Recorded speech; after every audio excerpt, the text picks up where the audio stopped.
guys, good afternoon. Welcome back to my channel. Welcome if you're new here. My name is Moratua, and if you're a returning subscriber, hi Lovie, thank you for your support. Guys, I came here to introduce this vlog. This is actually future me, and there's a part that I want to include into this vlog that was shot a couple of months ago, or a few vlogs ago. I think it was the vlog where it was Bay's birthday event there, and there was a part where I was bleeping the sound out, and I as I was mentioning where I was actually going. I couldn't share then, but I'm able to share now. So where we went then was at the Great South African Bake Off set. Yes, I know, up my alley. Invited to meet the judges, meet the hosts, and meet the contestants. So we got to meet the judges, Paul and Siba, and the host, which was Glenn and Lesego, and we got to meet the contestants as well. So it was a nice breakfast lunch situation set up. We got to network with people, so we were asking the judges questions. The judges got bake and cook for us, and we got to ask the contestants questions and how they were feeling, and just the whole production. We got to see the production. We were in the kitchen where they were going to bake. We were taking pictures with people, networking with other foodies, you know, Abo Malum foodie, plated by Balesa, meals with mash, fezem. Like, there were a lot of people, there were a lot of foodies there, and I actually did enjoy my day. Who knows, maybe next time when it comes back, I will be there as the contestant.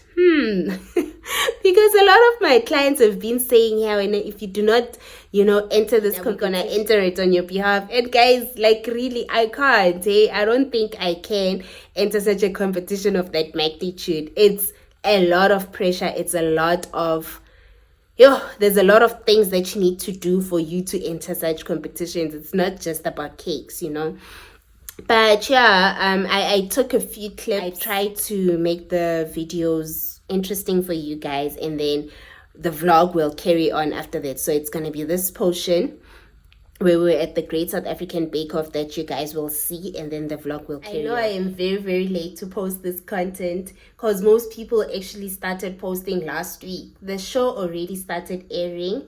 There's already been 2 episodes that have been put out, but I couldn't post earlier because the flu had me, guys. The flu had me. I'm only starting to get better now. So you can catch the show every Wednesday on channel 174 BBC Lifestyle at 8 p.m. I also wanted to say that if you've been coming back and you haven't subscribed already and you're enjoying my vlogs, please really do consider subscribing.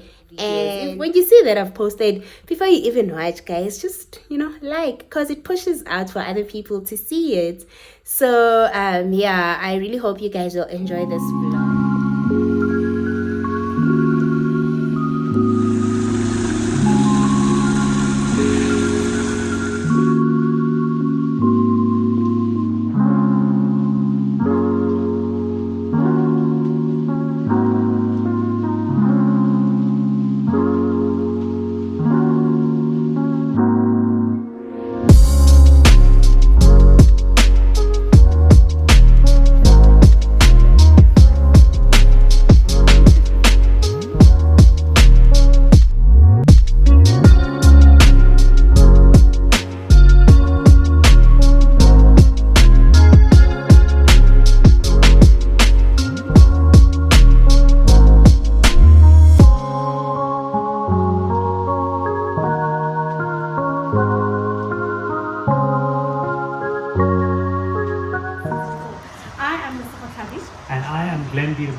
And we are your brand new hosts for the brand new season. Very excited. As you can see, we're also bringing you an incredible location in our bake-off tent. Yes, which is, some of you may or may not know, made out of banana bread and lemon meringue. It was baked by me and Jen, so please mind your head. Yeah, the structural integrity is not good at all. So we're so happy to bring you the launch of season 4, brought to you by the incredible team at Rapid Blue, and of course the incredible team of talents that we have, and and the crew. So season 4 does premiere on Wednesday the 9th of August on DSTV channel 174 BBC Lifestyle, and it is backed by popular demand. Just saying, it was the highest rated show last season, so we hope that season 4 will be bigger and better. Yes, no pressure on us. A lot of pressure, excuse me. A little bit of pressure. Before we get into the competition details and that, we are going to invite you to witness a very special bake. Also meet the contestants and get your special behind the scenes exclusive footage and interviews from the judges, their for myself, and some of the contestants and the team. Now, it might be too late, but I hope none of you are on Instagram Live because everything is under embargo until the 26th of July, or we will sue you. With monopoly money. Yeah. Okay, guys, so what the judges are going to be making for us today is an Easter special of hot cross buns, but being the local version of the show, there is a South African twist. So, without any further ado, please let us introduce our judges for the South African Bake Off Season 4, Siba Mtongana and Paul Hartman.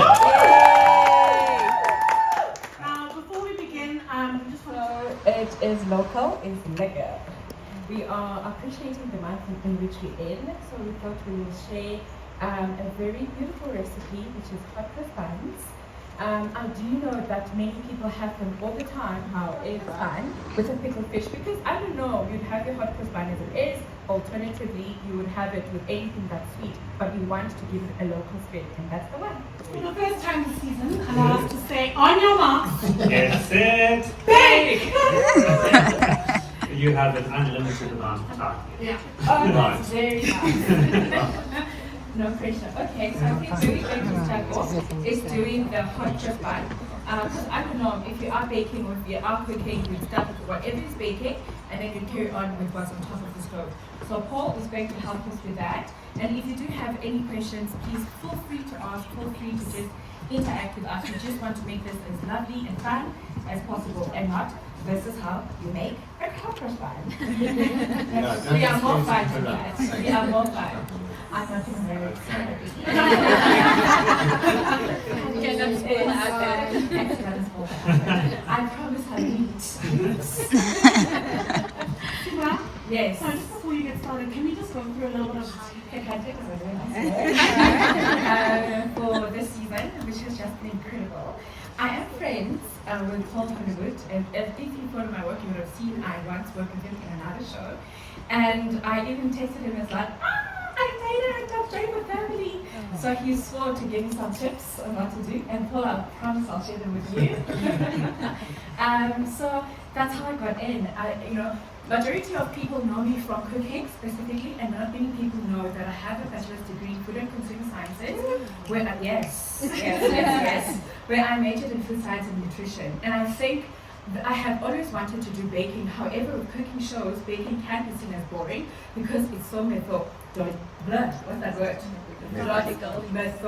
yes. Lots of steps, therefore, and if you miss a step you can miss a step with cooking, but you'll still catch up, but with baking you can't miss a step, otherwise it will be flop. And we always say that cooking is an art, whereas baking is a science. And I really tried to push, and they said, no, you'll be boring, and we wanted to capture a broader audience with cooking. Yes, we said that, was like, oh.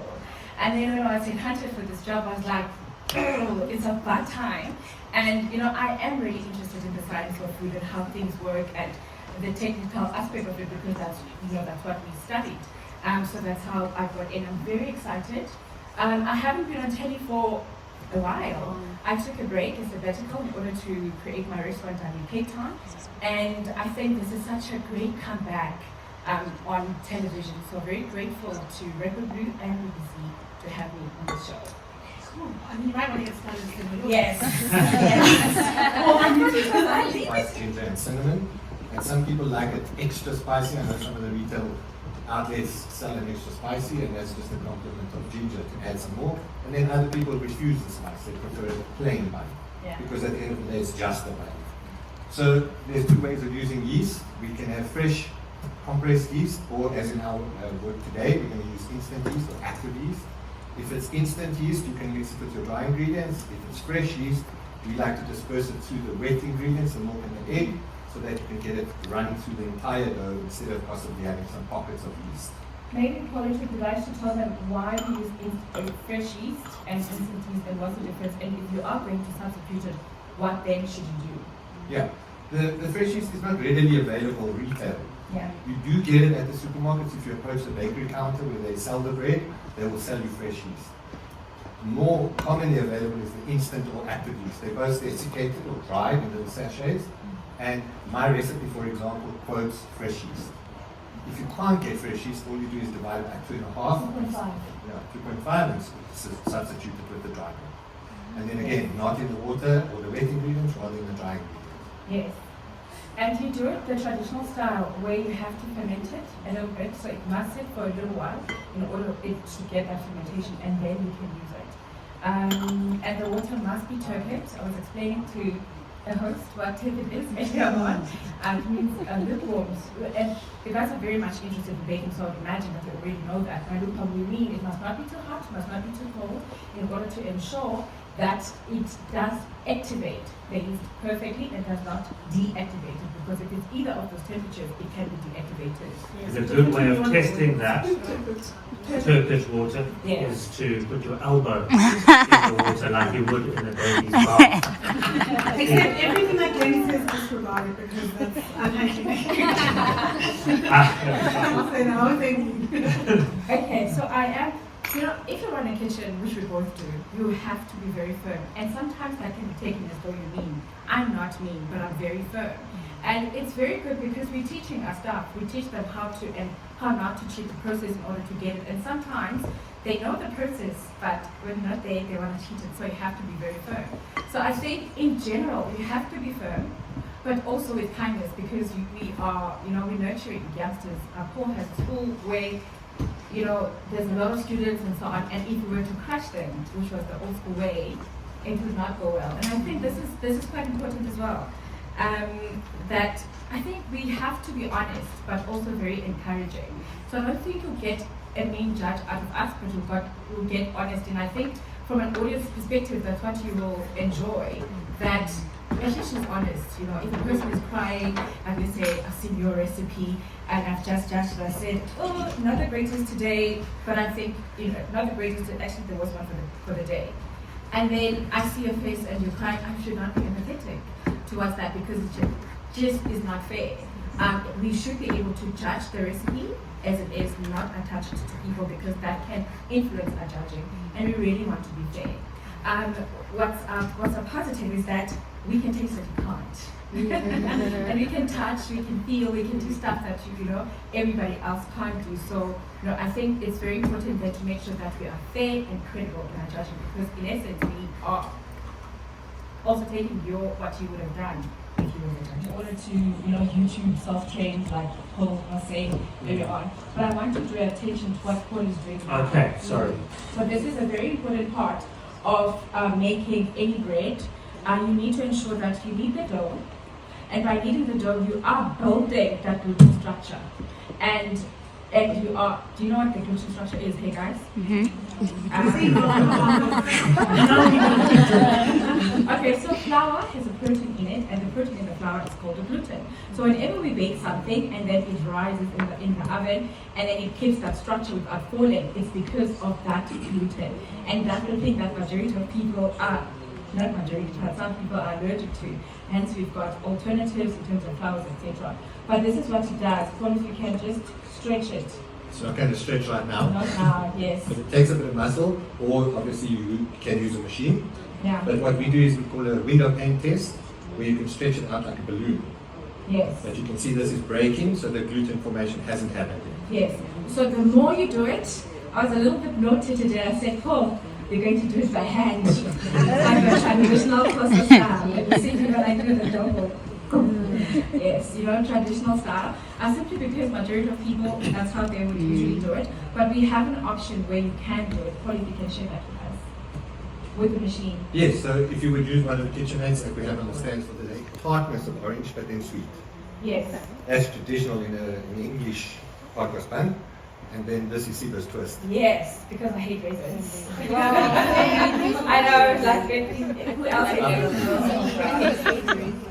Especially when they're hydrated and then like juicy. I don't like that. Warm raisins in here. Yeah, the warm raisin. So I've decided, so these are dried cranberries, And what we've done with them is that we have slightly hydrated them, and by hydrating, if you don't hydrate them, and that goes the same with raisins as well, is that what happens is that it burns when you bake it, and then it becomes bitter. Yeah, that's why. She's like, oh, that's the reason why. So if you don't do it, it then does that. But it's not an easy process to do. If you've ever made, I'm just going to remove this to make things nicer. Is this going to be a flop? Never. And this is one of the challenges that you will see the baker's face. Yeah. Contestant. What's going on here? It looks like it's dusting time. Yes. I was going to add You have to keep moving. Really? Adding flour is a habit and it's a justified thought. Yes. But you are adding weight, so then you're giving the yeast a harder job. So you can add yeast, but be very, very sparing with the yeast that you add. Yes. So as it is with any baking, you might need a little bit of flour in between in order to make sure that it doesn't stick. What I also do is to add a little bit of oil, otherwise if you add too much flour, you're adding too much gluten, which will then make it very hard. So a little bit of flour, a little bit of oil, and then you continue with that. Guys, it's really easier if you use a machine. That's what I wanted to ask. Yes. That is this going to be an expectation for the participants? No. The No, definitely not. Okay. We thought we'd entertain you. And sweat a bit. Thank you. Definitely not. We've got beautiful machinery that all contestants, the kitchen is fully equipped. So it's not all standard kitchen. The team has ensured that that's the case. I thought it's nice for us to do it this way because not all people are able to use the machine in order to do it. So if you do opt to do it this way, at least you know how then it's done. Okay. Yeah. I better get started. Paul, if you need any flour or oil, it's right there. While Paul does that, it takes a little bit of a while by hand. I'm going to take you through my pickle fish recipe.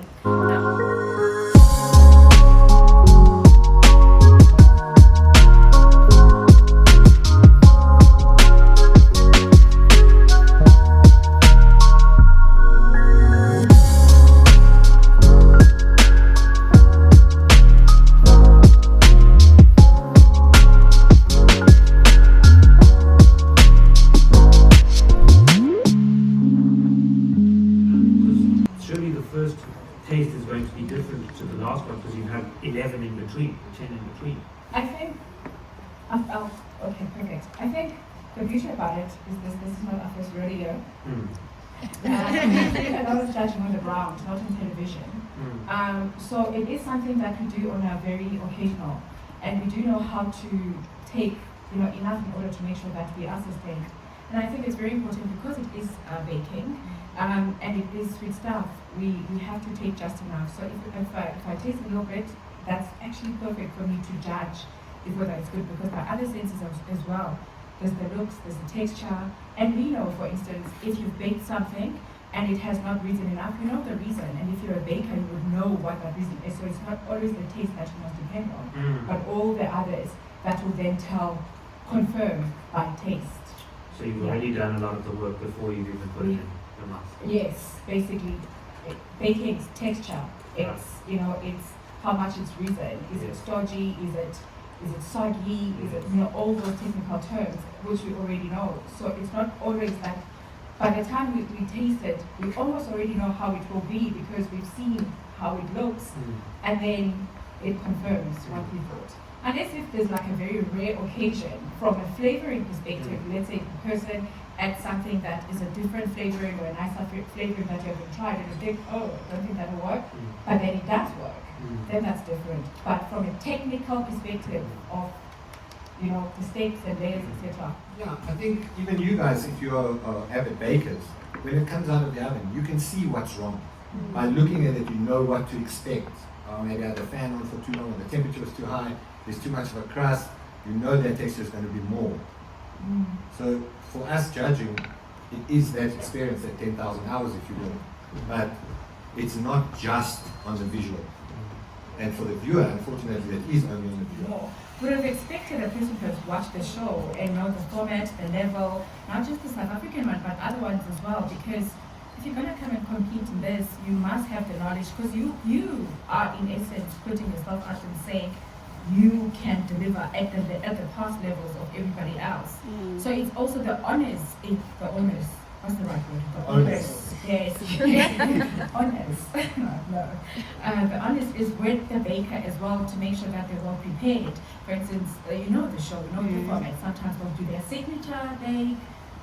That they should be perfect because they would have practiced. The only thing that gets in the way is nerves, being judged, etc. So that it's not as if everything is going to be super hard because they're given 2 recipes that are theirs that they should have practiced before, and that helps it because in a professional environment you don't do that.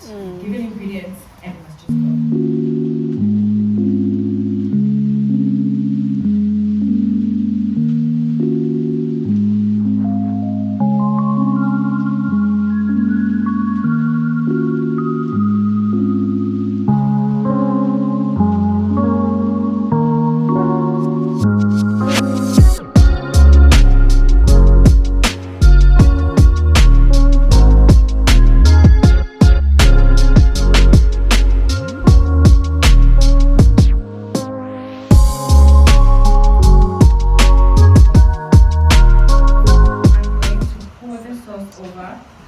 Obviously, guys, I'm in front of you. If I were to be at home, I'd have a much bigger bowl and pour everything in at once.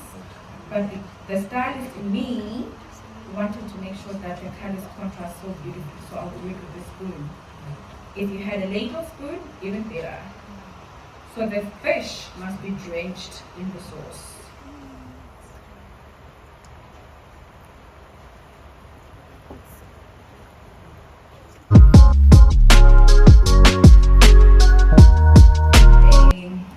We're doing short crust pastry test. It was an exam. It was media, and I did everything perfectly and so on. No checklists. Then I put it in the oven, and I forgot my paring knife in there, and it was a plastic handle. Oh my god! I wouldn't say all this day. And I was the first to say, something's burning. It was mine.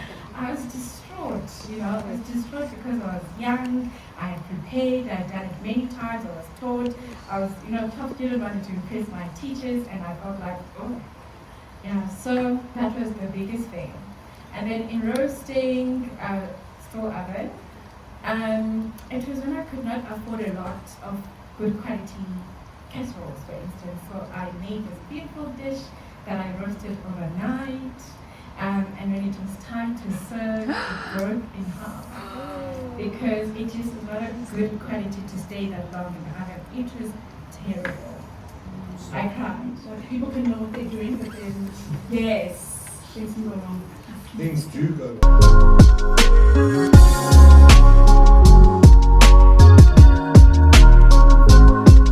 Did you anticipate ever being a TV star? Or did it just happen and you just blew up onto the scene? It was God's grace, that's what I call it, because my parents were against me going into food because there was no one who we could model at the time. Yeah. And then with educators specifically, they were very worried that they actually told me you're wasting your brains. And which was quite a hard thing at the time because of because I really loved it, etc. But there was no one I could say I want to be like them except for people from overseas. And I never thought I'll be like them rather than I just like what they did. I grew up with Martha Stewart. I grew up with Delia Smith. Yeah. I grew up with, she was good with like tutorials. This is how you make a souffle. This is how you make it. Still today. Yeah, still today, yeah. So I grew up with people that were not from, and just through watching television. But I never thought I'll come into this. I wanted to go into business with food, which is why I'm so happy to have my restaurant because that's what I've always wanted to do.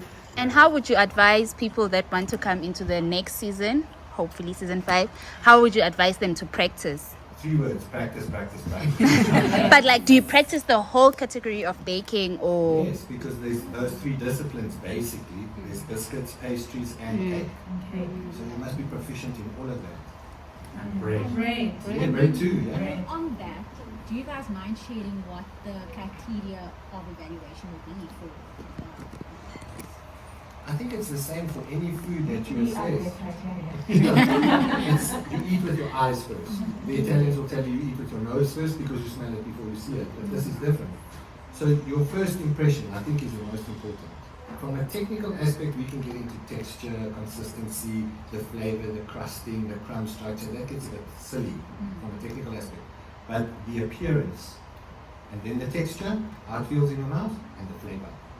For me, what it looks like, because it's baking, is very important, but taste.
As you can see, this is the stove. My kitchen aid. You know what dreams money can buy. This is it. My oven. As you can see, it's on. So coming to Light Studios.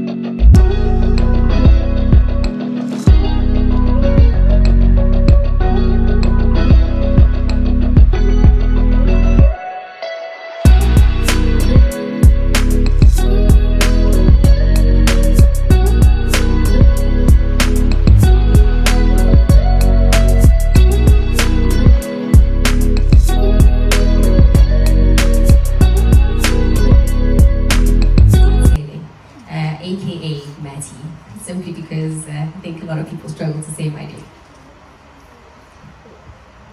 Good morning, my name is Chico. It's just like Matty, it's Chico Burero, but Chico is perfectly fine. Thank you. Hi, I'm Noma Shubi, but I go by Shubi for short. Good morning, I'm Molibatsi, but people call me Buzz. Buzz. Hi, I'm Amber. It's just Amber. Hi there, I'm Marisa. My nickname is M. Hello everyone, my name is Tony from Cape Town. People call me X. Yes, the expected. Only those who struggle. The expected.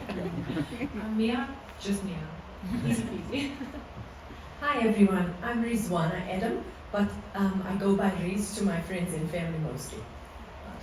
Morning everyone, I am Faisal, just Faisal, no nicknames, no abbreviations, but if you guys want to maybe on the show, I think I'm going to be getting a few, but lovely to meet everyone. Hi, so I'm Dwight. There's nothing more to this. Hi, good day everyone. My name is Johan.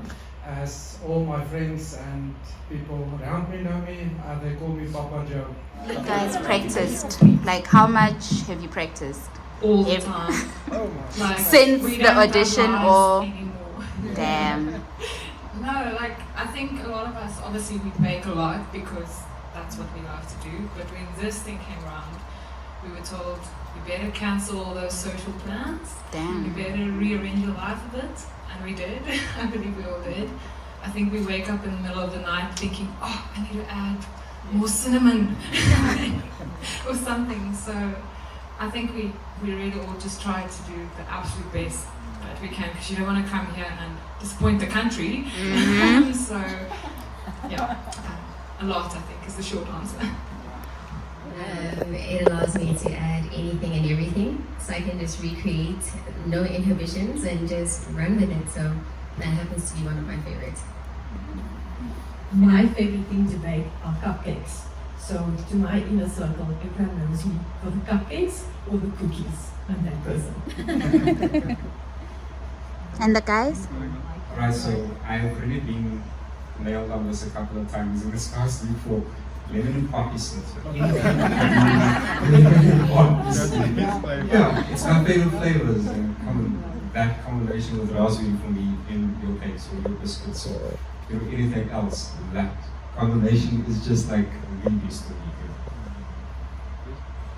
Well, for me it's bread, because bread you can form with your hands, and it's something that takes on your personality. So it's not something that's like identical to something else. So your personality goes into your bread, and you form it according to how you feel that day. So bread is for me an artistic expression of what I am.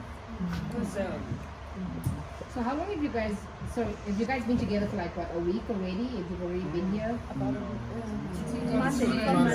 Oh, I don't know what today is, Wednesday. So what have you guys been doing since Monday?